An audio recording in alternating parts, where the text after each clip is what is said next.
نحمدہ و نصلی علی رسول الکریم اما بعد۔ اس وقت حضرت مہدی علیہ رضوان کے بارے میں چند سوالوں کے جواب عرض کرنے ہیں۔ ایک سوال یہ کیا جاتا ہے اور قادیانی حضرات بھی کرتے ہیں کہ مہدی علیہ رضوان کب آئیں گے، کس سن میں آئیں گے، کس مہینے کی کس تاریخ کو آئیں گے۔ تو اس کا جواب یہ ہے کہ حضرت مہدی علیہ رضوان کے آنے کی تاریخ حدیث میں درج نہیں ہے۔ آپ صلی اللہ علیہ وسلم نے اتنا تو بتایا کہ مدینہ منورہ میں ایک خلیفہ وقت کی وفات ہوگی اور حضرت مہدی علیہ رضوان اس ڈر سے کہ کہیں ان کو خلیفہ نہ بنا دیا جائے، ان کے کندھے پر یہ بار ڈال نہ دیا جائے، مدینہ منورہ سے مکہ مکرمہ تشریف لے جائیں گے اور وہاں پر ان کو پہچان لیا جائے گا۔ ان کے انکار کرنے کے باوجود اس ذمہ داری کو قبول کرنے پر مجبور کیا جائے گا کہ آپ مہدی ہیں اور آپ کے ہاتھ پر ہم بیعت کرتے ہیں۔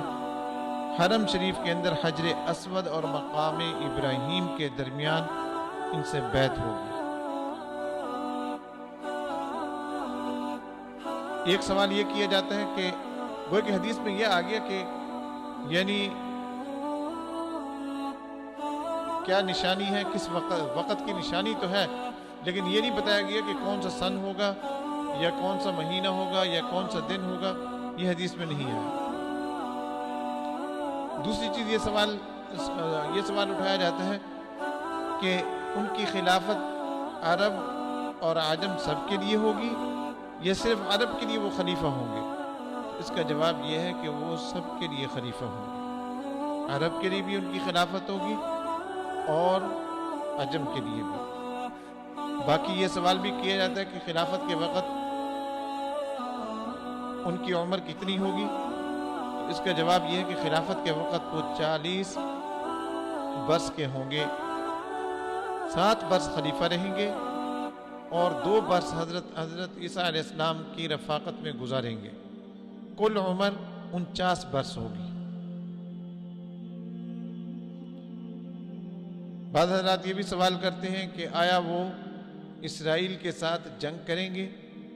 تو اسرائیل کے ساتھ جنگ کرنے کی کوئی حدیث نہیں ملتی، البتہ رومیوں کے ساتھ ان کا جہاد کرنا روایات میں آتا ہے۔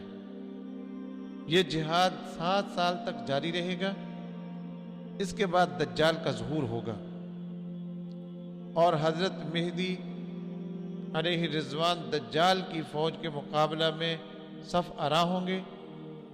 اسی اثناء میں حضرت عیسیٰ علیہ السلام آسمان سے نازل ہوں گے اور حضرت مہدی علیہ رضوان ان کی رفاقت میں دجال کی فوج کے خلاف جہاد کریں گے۔ پہلے گوئے کہ 7 سال وہ رومیوں کے خلاف جہاد کریں گے اور پھر حضرت عیسیٰ علیہ السلام کے تشریف لانے کے بعد وہ دجال کی فوج کے خلاف جہاد کریں گے۔ ایک سوال یہ کیا جاتا ہے کیا وہ شہید ہوں گے؟ تو اس کا جواب یہ ہے کہ مشکوٰۃ شریف کی حدیث ہے کہ وہ فوت ہوں گے، شہید نہیں ہوں گے اور مسلمان اس پر نماز جنازہ پڑھیں گے۔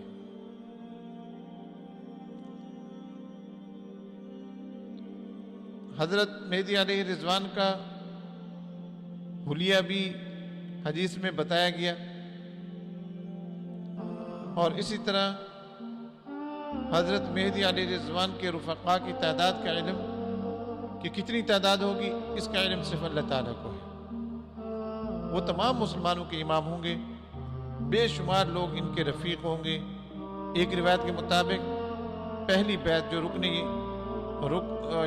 یمانی اور مقام ابراہیم کے درمیان ہوگی، ان کی تعداد 313 ہوگی، لیکن یہ روایت کمزور ہے، یہ ضعیف روایت ہے اور بعض حضرات نے اس روایت کو صحیح بھی قرار دیا ہے۔ حضرت مہدی علیہ رضوان کے بارے میں کہ آیا یہ کسی نامعلوم غار کے اندر روپوش ہیں؟ تو اس کا جواب یہ ہے کہ اہل سنت والجماعت کے نزدیک مہدی علیہ رضوان کسی غار کے اندر روپوش نہیں ہے. یہ اہل سنت والجماعت کے نزدیک یہ عقیدہ ٹھیک نہیں ہے، بلکہ وہ مدینہ منورہ میں پیدا ہوں گے. اور ایک سوال یہ بھی کیا جاتا ہے کہ آیا یہ 12 اماموں کے بعد جو امام آنے والا ہے یہ ان میں سے ہوں گے حضرت مہدی علیہ رضوان؟ اس کا جواب یہ ہے کہ یہ اماموں کے بارے میں یہ عقیدہ ٹھیک نہیں ہے، اور اماموں کے بارے میں یہ جو عقیدہ گھڑا جاتا ہے کہ امام جعفر اور اسی طرح امام باقر اور دوسرے 12 ائمہ، کل ائمہ جو 12 ائمہ ہیں ان کے بارے میں یہ کہا جاتا ہے کہ وہ شیعہ تھے.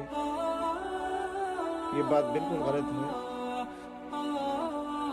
تاریخ کو پڑھا جائے اور صحیح روایات کو دیکھا جائے تو معلوم ہوتا ہے کہ یہ سارے کے سارے ائمہ کرام صحیح العقیدہ تھے اور سنی تھے.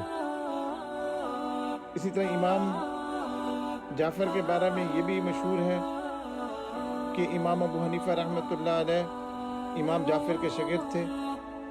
یہ بات ٹھیک نہیں ہے، بلکہ یہ دونوں بزرگ ہم عمر ہیں. امام جعفر کی ولادت سن 80 ہجری میں ہوئی ہے اور وفات 148 میں ہوئی ہے، جبکہ امام حنیفہ رحمۃ اللہ علیہ کی سن ولادت میں 3 قول ہیں. ایک یہ کہ سن 60 کو ہوئی ہے، 70 کو ہوئی ہے یا 80 کو ہوئی ہے ولادت، اور آخری قول زیادہ مشہور ہے کہ سن 80 میں ولادت ہوئی ہے. گوئے کہ امام جعفر کے ہم عمر ہیں، اور ان کی وفات جو ہے 150 میں ہوئی ہے. امام جعفر کے 2 سال بعد ان کی وفات ہوئی ہے. امام ابو حنیفہ نے امام جعفر کے اساتذہ اور اکابر سے علم حاصل کیا تھا،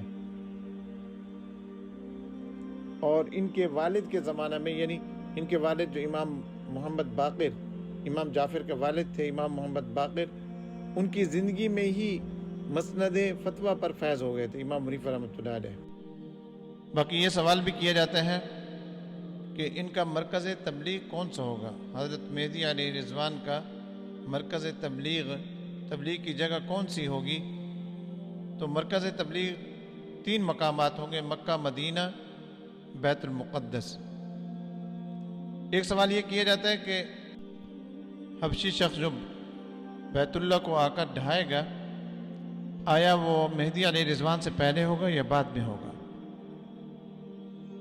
یہ شخص مہدی علیہ رضوان اور حضرت عیسیٰ علیہ السلام کے جانے کے بعد، حضرت عیسیٰ علیہ السلام کی وفات کے بھی بعد یہ شخص آئے گا اور یہ آ کر کعبہ شریف کو ڈھائے گا. گویا کہ یہ واقعہ اور یہ قیامت کی نشانی حضرت عیسیٰ علیہ السلام کے بھی بعد پوری ہوگی، حضرت عیسیٰ علیہ السلام سے پہلے نہیں. تو بہرحال حضرت مہدی علیہ رضوان کے بارے میں جو چند سوالات کیے جاتے ہیں ان کے جوابات آپ کے سامنے عرض کیے گئے. حق تعالی میں سمجھنے کی توفیق عطا فرمائے. وآخر دعوانا ان الحمدللہ رب العالمین. اللهم إنك عفو كريم تحب العفو فاعف عنا.